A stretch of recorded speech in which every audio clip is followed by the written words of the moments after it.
my dad's new wife moved into my house with her daughters, thinking they'd inherit it after he passed. This is our home now. When I told them it's legally mine and they'd have to pay rent or leave, they took me to court and got a big surprise. A woman my dad married 2 years before his passing thought she'd take over his estate, but she had no idea who really owns it all. Let me explain. My dad's going into hospice next week, and it's been chaotic for a while now. We all knew this was coming, but that doesn't make it any easier. The house he's living in with his wife, Sandy, and her two daughters, Tina and Beth, isn't even his. It's mine. I bought it years ago, but you wouldn't know that by the way they've been acting. I'm getting ahead of myself, though. Let me back up. About 7 years ago, things got tough for my dad after my mom passed away. They'd been together for over 30 years, and when she died, it devastated him. It was hard for all of us, but my dad, he completely fell apart. He lost his job a few months later, couldn't keep up with the rent on their apartment, and got evicted. Everything crumbled at once, and he didn't have anyone else to turn to. I was all he had. So, being the only kid in a position to help, I bought him a house. Nothing fancy, just a small place in a quiet, older neighborhood. It wasn't luxurious, but it was safe, and more importantly, it gave him a roof over his head when he desperately needed it. He had his dog, Charlie, too, and honestly, Charlie was like his last connection to my mom. That dog was family to us, you know? It made the whole situation a little easier for him. For the first few years, things were good. Dad was healing slowly, and the house became his little sanctuary. He got back on his feet as much as anyone could after something like that, and Charlie was always there by his side, keeping him company. I'd visit every weekend, and it became our routine. Charlie would wag his tail like crazy whenever I showed up, and we'd hang out in the backyard, grilling burgers, catching up, just trying to enjoy life again after everything that had happened. Then Sandy came into the picture. They met through some mutual friends, and before I knew it, they were married. I wasn't against it or anything. I was happy for my dad if this was what he needed. Sandy seemed fine at first. She was polite, always had a smile, and she appeared to genuinely care about my dad. So when he said she was moving in, I didn't have a problem with it. It's his life, after all, even if it's technically my house. As long as he was happy, that's all that mattered. But here's where things started getting strange. First, it was just Sandy moving in fine. Then, out of nowhere, her daughter Tina shows up with all her stuff, like she's moving in too. Now, Tina's in her late 20s, a grown adult. Not some kid who needs a place to crash for a weekend. No, she's there to stay. I didn't say anything because, again, it's my dad's life, and I wanted to respect that. But it was a little odd, right? A few months go by, and I start noticing things. Every time I visit, there's more of Sandy's stuff everywhere. The house, which used to feel like my dad's place, now felt like it was more hers. Whatever, I told myself, Dad's happy, let it be. But then, just when I thought it couldn't get more crowded, Beth, the younger daughter, moves in. Now it's a full house, Sandy, Tina, Beth, and my dad, all under one roof. You can imagine how that went. At first, I tried to let it go. Yeah, it was weird seeing my dad's home being slowly taken over by Sandy and her daughters. But what could I do? I'm not going to tell my dad how to live his life. But things started getting worse. The vibe in the house shifted. Suddenly, my dad's opinion didn't seem to matter much anymore. Everything was about what Sandy and her daughters wanted. Things were already going downhill with Sandy and her daughters slowly taking over my dad's house. And then we had the whole mess with Charlie. Let me explain something about Charlie. This dog wasn't just a pet. Charlie was family. My mom loved that dog like he was her baby. And after she passed away, Charlie became my dad's emotional support. It was like Charlie was the one thing keeping him grounded after everything that happened. I know some people don't get that, but if you've ever had a dog, you know what I mean. So you can imagine how upset I got when Beth, Sandy's youngest daughter, started complaining about Charlie. Charlie was old, harmless, and spent most of his day either sleeping or chasing his own tail when he wasn't too tired. But one day, out of the blue, Beth comes up with this whole thing about how Charlie makes her uncomfortable. She said she didn't feel safe with him around. Now, I'm not one to dismiss people's fears, but come on. This was Charlie, not some ferocious beast. The guy was 12 years old, could barely make it up the stairs without needing a break, and was about as dangerous as a pillow. I didn't take it seriously at first, thought maybe she was just being dramatic, but Sandy, of course, jumped in to back her up, making a whole big deal out of it.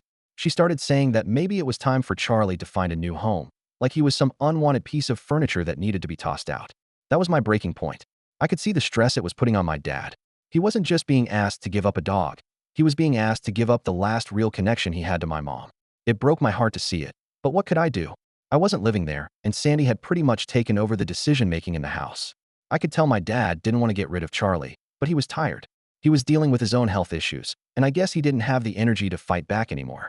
So, yeah, I stepped in. I told my dad straight up that Charlie could come live with me. I wasn't going to let Sandy or her daughters BLY him into giving up that dog. My dad was relieved, but I could tell it still hurt him. He didn't want to give up Charlie, but he knew it was the only way to stop the constant arguing in the house. Sandy acted like she was doing him some huge favor by letting me take Charlie in, but I knew better. It wasn't about Charlie, it was about control. She and her daughters wanted to be the ones calling all the shots, and Charlie was just another way to push my dad out of the decision-making process in his own home. From that day on, I started bringing Charlie with me every time I visited, and every single time, it was like I was bringing some kind of dangerous animal into the house. Tina and Beth would act like Charlie was going to fight them any second. The first time I showed up with him after taking him home, Beth actually screamed when she saw him, like she hadn't lived with this dog for the past few years. Sandy tried to play it off, but you could see her rolling her eyes every time I walked in the door with Charlie trotting behind me. It was ridiculous. Charlie would come in, wagging his little tail, barely noticing them, and all they could do was complain about how scary he was. I'd sit with my dad in the backyard, just like we always did, while Charlie lay there in the grass, not bothering anyone. And yet, every time, Beth or Tina would peek out the window, give us this disgusted look, and run off like they were avoiding some kind of hurt dog. Honestly, I think they just hated that Charlie was still around because it was a reminder that this was my dad's house, not theirs. Charlie was part of my dad's life, part of my mom's life, and no matter how much they tried to take over, Charlie was a constant reminder that they hadn't completely pushed my dad out yet. But then one day, Sandy finally said what I knew had been coming. She asked me not to bring Charlie around anymore. I was furious. Why? I asked. Charlie's not doing anything. He just sits there. She tried to sugarcoat it, saying how Beth still felt uncomfortable and how it was just better if Charlie didn't come over anymore. I could see right through it. This wasn't about Charlie at all. This was about power. She and her daughters had been slowly chipping away at everything that was important to my dad, and now they wanted to get rid of the last thing that connected him to his old life. I was livid, but I didn't want to make things harder for my dad.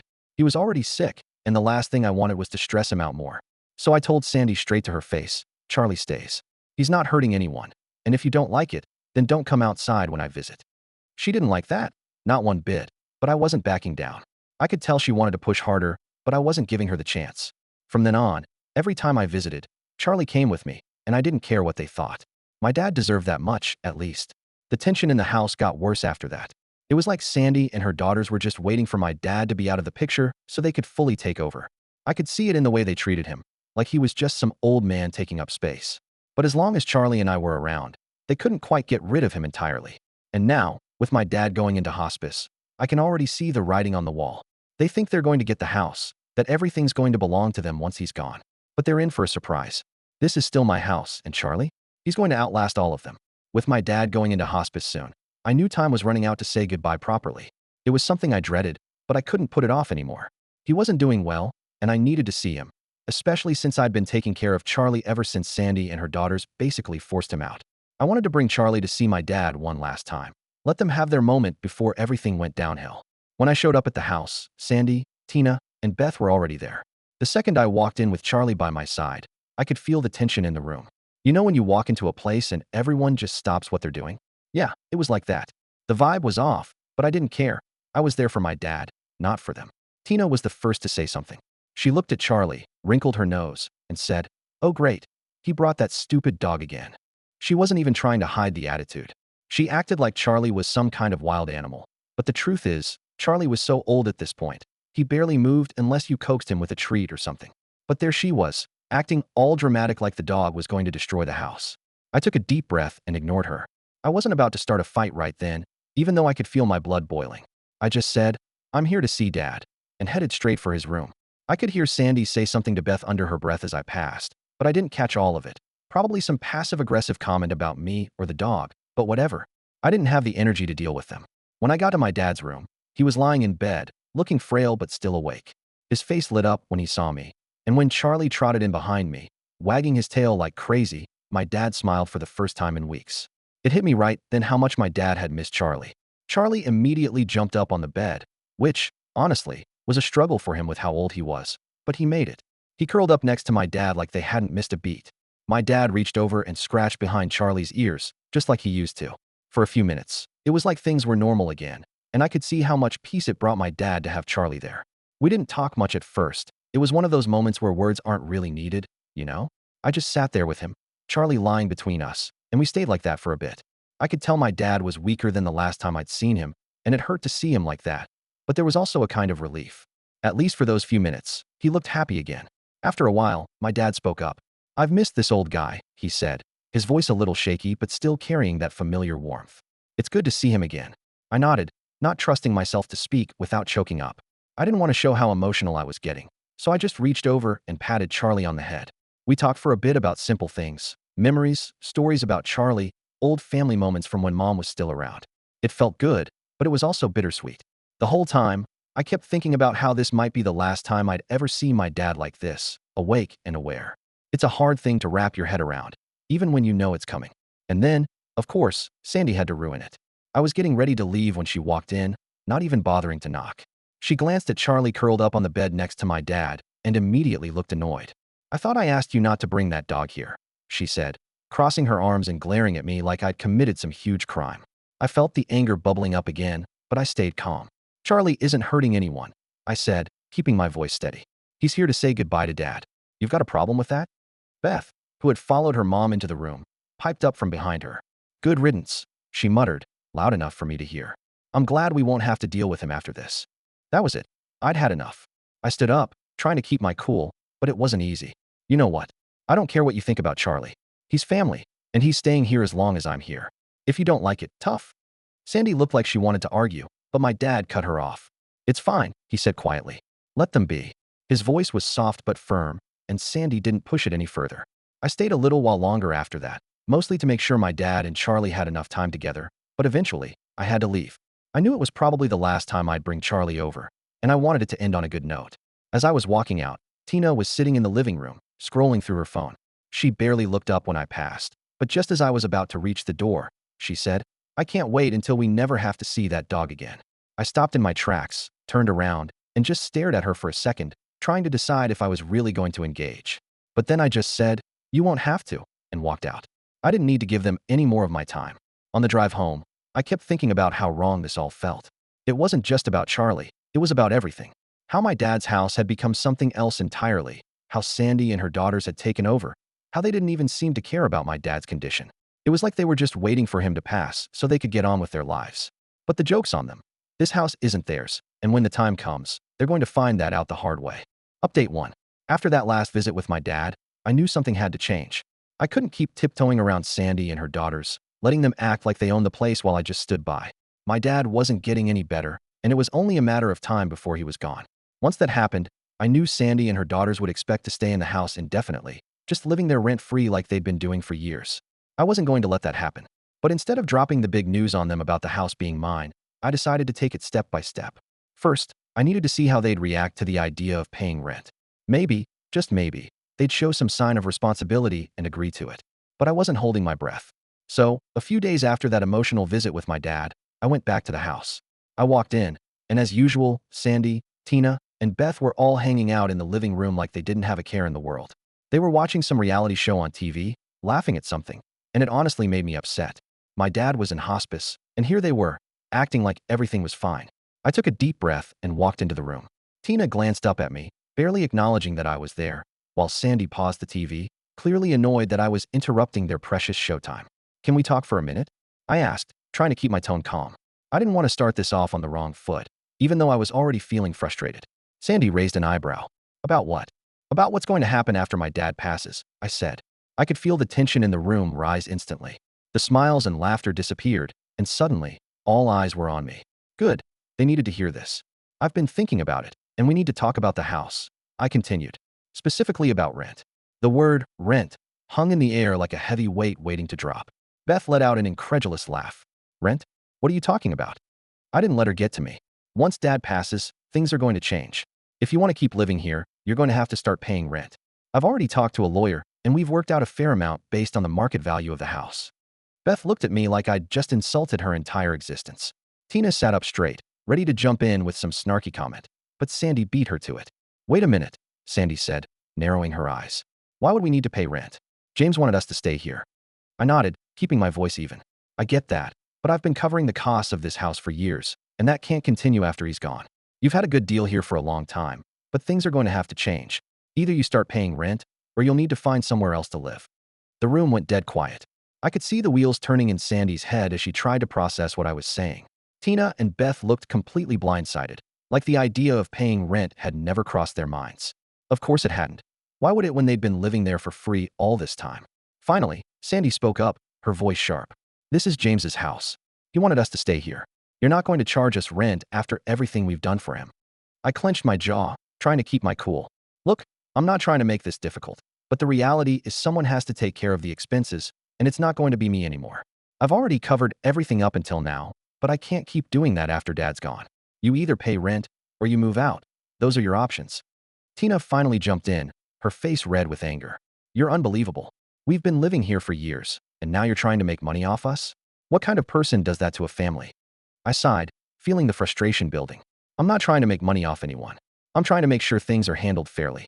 I've given you plenty of time, and I'm giving you more time now, 3 months after Dad passes. 3 months to figure out what you're going to do. That's more than fair. Beth crossed her arms, glaring at me. So what? You're just going to throw us out if we don't pay? I don't want it to come to that, I said, meeting her glare. But yeah, if you're not willing to pay rent, then you'll have to leave. I can't keep covering the costs for you. Sandy stood up then, trying to play the victim card. I can't believe you do this to us after everything we've done for James, everything we've done for this family. You're just going to kick us out like we're nothing? I shook my head. I'm not kicking you out. I'm giving you options. But like I said, things are going to change, and you need to be ready for that. I'm giving you 3 months to figure it out. That's more than generous. I could see Tina getting ready to say something else, but I was done with the conversation. I'd said what I needed to say, and I wasn't going to stand there and argue with them all day. So before they could pile on more complaints or guilt trips, I turned and headed for the door. As I left the house, I could still hear them talking, probably trying to figure out how to get around this, how to keep living there for free. But I wasn't going to budge. I'd given them their choices, pay rent or move out, and in 3 months, they were going to have to face reality. They just didn't know yet that the house wasn't even my dad's to give them. Update 2. It happened faster than I thought. One day, my dad was still hanging on, and the next, he was gone. Even though I knew it was coming, it still hit me like a ton of bricks. Watching him slip away like that wasn't easy, but at least I knew he was at peace now. It was over for him, and the pain he'd been living with for so long was finally gone. But after the funeral, I had to deal with the aftermath, and no surprise, Sandy and her daughters, Tina and Beth, were acting like nothing had changed. It was almost as if they'd been waiting for this moment, expecting everything to fall into place for them like they were ready to take over now that my dad wasn't around. But they had no idea what was coming. I gave it a few days after the funeral to let things settle down, but I wasn't going to wait too long. The sooner I dealt with this, the better. They were probably expecting to stay in that house forever, free of charge, but I had other plans. So I went over to the house. When I got there, Sandy was in the living room with Tina and Beth, sitting around like they owned the place. They were laughing about something on the TV, totally ignoring the fact that my dad had just passed. There was no grief, no sadness, just them living their lives like nothing had happened. I stood in the doorway for a second, just watching them. It was surreal, honestly. How could they be so unaffected by everything? I mean, my dad had just died, and here they were, acting like it was just another day. Finally, I cleared my throat and walked in. Sandy turned to look at me, but didn't say anything. Neither did Tina or Beth. They just sat there, waiting. I guess they thought I was there to talk about funeral arrangements or whatever. I took a deep breath. We need to talk about the house. Sandy frowned, not understanding. What do you mean? We've already talked about this. We're staying here, just like James wanted. And there it was, the entitlement I'd been expecting. I could feel my anger rising, but I kept my cool. I wasn't going to let them get to me. No, I said, shaking my head. We haven't talked about this. You think you're staying here, but the truth is, you're not. This house isn't my dad's, it's mine. I bought it for him after my mom died, and now that he's gone, it goes back to me. The room went dead silent. I could see the shock on Sandy's face, like she had no idea what I was talking about. She blinked a few times before finally saying, "What are you talking about? James never told me that. This is our home." I almost laughed. Yeah, well, he didn't need to tell you. This house was never his to give. I bought it for him to live in after he lost his apartment, but it's been in my name the whole time. And now that he's gone, it's time for you to go too. Tina stood up, looking furious. You can't just kick us out. We've been living here for years. This is our home now. I turned to her, keeping my voice steady. No, it's not your home. You've been living here for free, and I've let it slide because of my dad. But now that he's gone, that stops. You either start paying rent or you leave. You have 3 months to figure it out. They were all stunned. Sandy looked like she was about to cry, but she quickly turned that into anger. You can't do this to us. James wanted us to stay here. I'm sorry, I said, although I didn't really mean it. But that's not how this works. Legally, this is my house, and I'm not going to let you stay here without paying rent. You've been taking advantage of my dad for years, and I'm done letting it happen. Sandy tried to argue, but I wasn't listening anymore. I could feel the tension building in the room, but I wasn't backing down. This was my house, and I had every right to do what I was doing. I've already spoken to my lawyer, I added, pulling out the paperwork to prove it. If you don't believe me, here it is in black and white. I own this house, not you, and not my dad. I've given you 3 months to figure out what you're going to do. After that, if you're not out, I'll have no problem evicting you. Beth was sitting on the couch, staring at the paperwork with her mouth hanging open. This can't be happening, she muttered, looking at Sandy for some kind of reassurance. But Sandy had nothing. She knew it was over. I could see it in her eyes. She'd been banking on this house, thinking they could just stay here forever rent-free, but now reality was hitting them hard. You've got to be kidding me, Tina said, pacing around the room. After everything we've done for James, you're just throwing us out. I almost laughed again. Everything you've done? You mean disrespecting him, pushing him to get rid of Charlie, and treating him like a guest in his own home? Yeah, really generous of you. They all started talking at once, trying to defend themselves, but I wasn't listening anymore. I'd had enough of their excuses, their entitlement, their complete lack of respect. My dad deserved better, and I wasn't going to let them keep living in this house like they owned it. I've said what I came to say, I told them, turning toward the door. You've got 3 months. After that, we'll see what happens. As I left, I could hear them still arguing behind me, trying to figure out what they were going to do. But that wasn't my problem anymore. They'd spent years living off my dad, off me, and now it was time for them to deal with the consequences. I felt a weight lift off my shoulders as I walked out of the house. It wasn't going to be easy, but I knew I was doing the right thing. I'd let them take advantage of the situation for too long, and now it was time to take back what was mine. This house wasn't theirs, it never was, and soon enough, they were going to be out of my life for good. Update 3. So, after I told Sandy and her daughters they had to move out or start paying rent, I figured that was the end of it. I mean, what else could they do? I had the law on my side, all the paperwork showing I owned the house, and I gave them more than enough time to figure things out. 3 months was fair, right?